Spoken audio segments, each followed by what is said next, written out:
Estamos vivendo em um período em que muitos cristãos pensam que podem viver uma carreira solo, quando na realidade Deus está formando uma igreja, Deus está edificando uma igreja para que essa igreja viva a plenitude do poder de Jesus Cristo aqui nessa terra.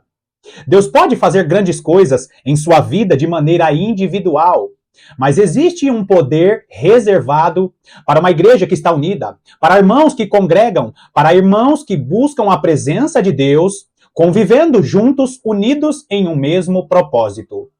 Você que está me assistindo, você sozinho não é igreja. Você sozinho é templo. Você sozinho é morada do Deus Todo-Poderoso. Você sozinho é morada do Espírito do Senhor. Você sozinho não é igreja. E é sobre isso que nós vamos falar no vídeo de hoje. Sobre a importância do cristão entender que ele sozinho, ele é morada, ele não é igreja. Uma igreja é formada por membros e cada membro exercerá a sua função, porque o corpo precisa estar unido e cada membro bem ajustado vão ali cumprindo as suas funções para a edificação de todo o corpo. Seja muito bem-vindo a mais essa meditação do canal A Lâmpada para os Meus Pés.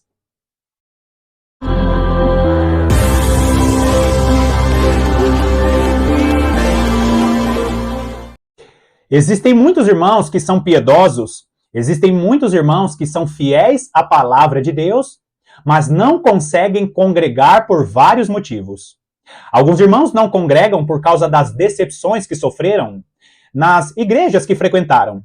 Existem irmãos que fizeram parte da liderança de algumas igrejas e por causa das experiências terríveis que esses irmãos tiveram na liderança dessas igrejas, esses irmãos se decepcionaram com o evangelho.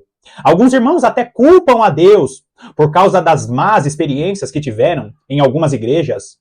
O fato é que Deus, ele não criou, Deus, ele não chamou, Deus, ele não deu o chamado para nenhum servo dele para que esse servo fique só, para que esse servo viva uma carreira solo. Todo cristão, ele foi chamado para fazer parte de uma congregação. Seja uma congregação em uma igreja tradicional ou seja uma congregação em um grupo de irmãos que se reúnem para buscar a presença de Deus. O fato é que o Espírito do Senhor, ele age de maneira poderosa através de um grupo que se reúne, porque uma igreja ela é formada por um grupo de pessoas que estão unidas em nome do Senhor Jesus Cristo. Agora, existem irmãos que não congregam simplesmente porque são orgulhosos e são soberbos. Eu conheço irmãos que não querem congregar porque se acham os donos das revelações.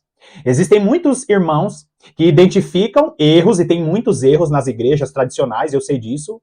Existem muitos erros nas igrejas tradicionais, mas existem muitos irmãos que são tão orgulhosos e são tão soberbos que eles não querem entrar nas congregações porque se acham a última bolacha do pacote, porque se acham a última garrafa de água do deserto, quando, na verdade, esse irmão, ele deveria estar inserido nessa congregação, primeiro aprendendo tudo aquilo que Deus quer ensinar através daquela congregação, aí sim, esse irmão, quando ele estiver bem ajustado no corpo de Cristo dentro dessa congregação, Deus usaria ele com poder e graça para abrir os olhos daquela liderança. É claro que é claro que tudo isso que eu estou falando não é para todas as pessoas.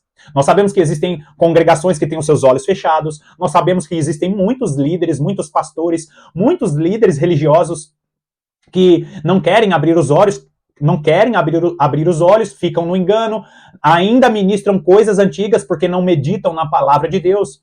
Eu sei que o sistema desse mundo já entrou na maior parte das igrejas, eu sei disso. Mas ainda existem igrejas fiéis que pregam a palavra com fidelidade. Você que está me ouvindo, você que está me assistindo, você precisa definir bem uma coisa. Uma situação é um líder em falta de caráter e já se entregou ao sistema corrupto. Outra coisa é o seu líder, é o seu pastor, são as pessoas que ministram sobre a sua vida, serem pessoas fracas e falhas, e simplesmente por causa daquelas fraquezas e falhas, elas te decepcionaram. Eu não estou falando que você tem que tolerar falta de caráter. Mas você tem que ser misericordioso, porque todas as pessoas, todo ser humano tem falhas, fraquezas e defeitos. Todo ser humano tem os pés de barro. Por mais santo que você pense, que o seu pastor, que o seu ministro, que aquela mulher que ministra sobre a sua vida, por mais admirável que esta pessoa seja, saiba que em algum momento essa pessoa vai te decepcionar. Não devemos tolerar falta de caráter, mas devemos ser misericordiosos, devemos ser tolerantes, porque todo ser humano tem falhas e fraquezas. Entendendo isso, queridos, nós precisamos entender, nós precisamos compreender que nenhum cristão foi chamado para ter uma carreira solo. Deus tem a congregação específica para você, e ainda que você não consiga encontrar essa congregação com frequência, saiba que Deus não quer que você fique sozinho. Por isso eu já te convido, coloque isso em suas orações diárias, porque eu tenho certeza que Deus tem uma congregação especial para que você faça parte dessa congregação. Agora, aqueles que são orgulhosos e soberbos, eles se acham a própria igreja, se acham autossuficiente e não querem congregar de maneira nenhuma. Mesmo Deus colocando nos caminhos deles pessoas para estarem ali junto com eles, existem muitos irmãos que pensam que eles são os donos da revelação, que eles são tão superiores que eles não querem entrar, não querem fazer parte de nenhuma congregação, porque eles são os pregadores da internet, porque eles são os profetas da nova geração. Um orgulho, uma soberba tamanha, que eles dizem que eles mesmos são a igreja porque a Bíblia diz que eles são a igreja. Quando, na realidade, nós vamos ver no vídeo de hoje que não é bem assim. Eu sou morada, eu sou o templo de Deus, eu não sou igreja. Sozinho, eu não sou igreja. Vai lá comigo em 1 Coríntios capítulo 12. 1 Coríntios capítulo 12, nós vamos ler dos versículos 12 até o versículo 14, que diz assim: Porque assim como o corpo é um, e tem muitos membros, e todos os membros, sendo muitos, constituem um só corpo, assim também com respeito a Cristo. Pois é em um só Espírito, todos nós fomos batizados em um corpo, quer judeus, quer gregos, quer escravos, quer livres. E a todos nós foi dado beber de um só Espírito. Porque também o corpo não é um só membro, mas muitos. Então, queridos, nós bebemos de uma só água, nós bebemos de um só Espírito, e como o versículo que está aí na tela, você está vendo, porque também o corpo não é um só membro, mas muitos. Ou seja, o corpo de Cristo, ele é feito por vários membros. Você é um membro, eu sou um outro membro, e todo o corpo, com seus membros bem ajustados, vão caminhando para a edificação de si mesmo. Agora, vai lá comigo em 1 Pedro capítulo 2. 1 Pedro capítulo 2, nós vamos ler apenas o versículo 5, que diz assim: Também vós mesmos, como pedras que vivem, sois edificados casa espiritual, para serdes sacerdócio santo, a fim de oferecerdes sacrifícios espirituais agradáveis a Deus por intermédio de Jesus Cristo. Ou seja, nós somos casa espiritual para ser de sacerdócios santos, para oferecer de sacrifícios. Ou seja, eu sou sim casa espiritual, mas eu não sou igreja. Eu sou morada de Deus, porque o Espírito do Senhor habita em mim, o Espírito do Senhor habita em você. Ou seja, você como uma pessoa individual, você não é igreja, você é morada do Espírito do Senhor. Vai lá comigo em 1 Coríntios, volta para 1 Coríntios capítulo 3. 1 Coríntios capítulo 3, nós vamos ler os versículos 16 e 17, que diz assim: Não sabeis que sois santuário de Deus e que o Espírito de Deus habita em vós? Percebeu aqui? O Espírito de Deus habita em vós. Por quê? Porque você é casa de Deus, porque você é santuário de Deus. Se alguém destruir o santuário de Deus, Deus o destruirá, porque o santuário de Deus, que sois vós, é sagrado. Ou seja, nós precisamos nos alimentar bem, nós não podemos ter vícios, nós precisamos entender que todo tipo de excesso que traz danos ao nosso corpo vai trazer prejuízo a este corpo, que é o santuário de Deus. Ou seja, nós precisamos tratar do nosso corpo sabendo que nós somos morada de Deus, nós somos as moradas do Altíssimo. Agora, isso não faz de mim igreja, isso faz de mim o templo de Deus, e como eu falei no texto anterior de 1 Pedro, nós precisamos tratar esse corpo como o quê? Como um santuário, fazendo os nossos sacrifícios. Lembra quando o apóstolo Paulo ele fala que nós devemos apresentar o nosso corpo como sacrifício santo e agradável ao Senhor? Que este é o culto racional? O que isso significa? Significa que os nossos sacrifícios, nós precisamos abrir mão das nossas vontades, fazendo esses sacrifícios, esse é o nosso culto racional.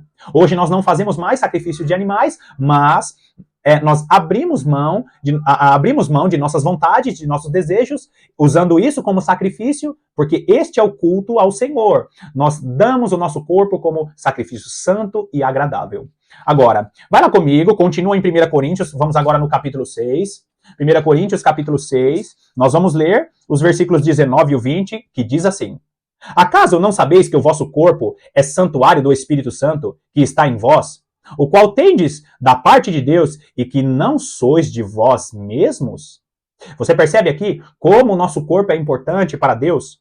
Por quê? Porque o nosso corpo é santuário do Espírito Santo, que está em nós, que habita em nós, o qual tendes da parte de Deus, e que nós não somos de nós mesmos. Quando você recebe Jesus Cristo como Senhor e Salvador, você precisa entender que o seu corpo é santuário de Deus. Cuide bem do seu corpo, beba água, faça atividade física, não se alimente mal todos os dias. E o que isso significa? Cuidar do santuário. Mas nós não somos igreja, nós somos morada de Deus. Olha o versículo 20. Porque fostes comprado por preço, agora, pois, glorificai a Deus no vosso corpo. Glorificai a Deus no seu corpo. O seu corpo é morada de Deus e você precisa fazer o seu corpo funcionar da maneira correta, da maneira perfeita, para que em seu corpo você glorifique a Deus. Agora, vai lá comigo em Efésios. Efésios capítulo 4. Efésios capítulo 4. Eu leio bastante esse texto de Efésios. Efésios capítulo 4, nós vamos ler apenas os versículos 15 e 16. Os versículos 15 e 16 que diz assim: Mas, seguindo a verdade em amor, cresçamos em tudo naquele que é a cabeça, Cristo. Aqui o contexto, nesse capítulo 4 de Efésios, o apóstolo Paulo estava falando o quê? Estava exortando a igreja que vai receber dons ministeriais, exortando a igreja para que a igreja congregue, esteja suportando um ao outro em amor, que a igreja se esforce para preservar a unidade do Espírito no vínculo da paz. Eu preciso suportar o irmão, eu preciso congregar para suportar o irmão que está congregando comigo, porque quando eu suporto a falha, a fraqueza e o defeito dos meus irmãos, eu cresço em graça, e assim, aquele irmão que também está suportando as minhas falhas, as minhas fraquezas e os meus defeitos, esse irmão, ele cresce em graça, e esse corpo bem ajustado vai crescendo para a edificação de si mesmo. Olha o versículo 16. De quem todo o corpo, bem ajustado e consolidado pelo auxílio de toda a junta, segundo a justa cooperação de cada parte, efetua o seu próprio aumento para a edificação de si mesmo em amor. Ou seja, existe um corpo bem ajustado e consolidado pelo auxílio de todas as juntas, ou seja, cada parte do corpo, cada junta, cada articulação auxilia os membros do corpo, ou seja, não existe carreira solo, não existe super cristão que tenha a maior revelação da história, não existe aquele cristão orgulhoso e soberbo dizendo que não precisa de ninguém porque ele é a igreja, quando na realidade cada irmão é morada de Deus, cada irmão é membro deste corpo e os membros precisam estar juntos para que este corpo esteja completo. Jesus Cristo, ele está edificando uma igreja, ele não está separando um profeta especial. Aliás, quando você estiver aí em algum lugar que a ênfase daquela congregação, que a ênfase daquela denominação é um super profeta, é uma super ministra, queridos, tome bastante cuidado, porque Jesus Cristo, ele veio buscar uma igreja que entende que ela é corpo, que cada membro faz parte de um corpo. O final do versículo diz: efetua o seu próprio aumento para a edificação de si mesma em amor. Lembra que eu falei a respeito de conviver? A edificação de si mesmo em amor. Eu preciso suportar o meu irmão. Suportar significa amar o irmão. Amar o irmão não significa sentir um sentimento, um sentimento gostoso no coração. Isso não é amor. Amor é quando você suporta as falhas e as fraquezas do outro. Jesus Cristo, ele demonstra o seu amor quando ele morre na cruz do Calvário. Ele não sentia uma dorzinha, um sentimento, uma alegria no coração. Na verdade, Jesus Cristo vai para a cruz do Calvário ele vai aflito, ele vai com sentimentos de aflição mesmo, sentimentos não tão bons, mas com sua atitude, sabendo que muitos pecariam, sabendo que muitos que usufruiriam deste sacrifício na cruz seriam aqueles que o transpassaram, até aqueles que estavam ali cuspindo em Jesus, contribuindo para aquele martírio. Todas essas pessoas usufruíram do amor de Jesus na cruz do Calvário. Então, quando você quer demonstrar amor a alguma pessoa, não tem nada a ver com um sentimento gostoso e especial. Amor é atitude. Quando o corpo de Cristo, ele efetua o seu próprio aumento para a edificação de si mesmo em amor, significa que eu preciso suportar o irmão que me congrega comigo, por quê? Porque nós vamos edificar a igreja, nós vamos nos edificar a nós mesmos em amor. Então, queridos, quando Jesus Cristo chamou a igreja, ele não chamou uma pessoa. Você sozinho não é igreja. Você sozinho é um membro. Você sozinho é morada de Deus. Você é templo do Espírito Santo. Igreja, a igreja de Jesus Cristo é formada por membros que se esforçam para estarem bem ajustados, e bem ajustados, eles vão efetuando o seu próprio aumento para a edificação de si mesmo em amor. Então, queridos, não se permita ser um desigrejado porque se acha melhor ou superior do que as outras pessoas. Nem todas as igrejas se entregaram para esse sistema maligno. Nem todas as igrejas se entregaram para esse sistema corrupto. E não é porque uma igreja ela tem uma visão teológica diferente da sua, significa que aquela igreja é uma igreja maligna. Não. Ter uma visão diferente da sua significa apenas que aquela igreja piedosa ainda está dormindo para as revelações do tempo do fim. Mas Deus, no tempo certo, no tempo oportuno, vai despertar todos os servos fiéis do Senhor, porque, como eu tenho falado aqui nos vídeos, esse mundo viverá em seu período mais escuro, e Deus estará usando as testemunhas para despertar a igreja piedosa que ainda dorme. Não esqueça disso, você sozinho não é igreja, você é um membro importantíssimo. Ainda que você tenha funções consideradas simples na igreja, na congregação, saiba que Deus ele conta com você, porque aqueles membros que parecem ser menos honrosos são os membros mais importantes da congregação, são os membros mais importantes do corpo de Cristo. Bom, finalizamos aqui mais uma meditação e eu quero te agradecer pela sua companhia. Que Deus te abençoe poderosamente e eu te aguardo para as próximas meditações.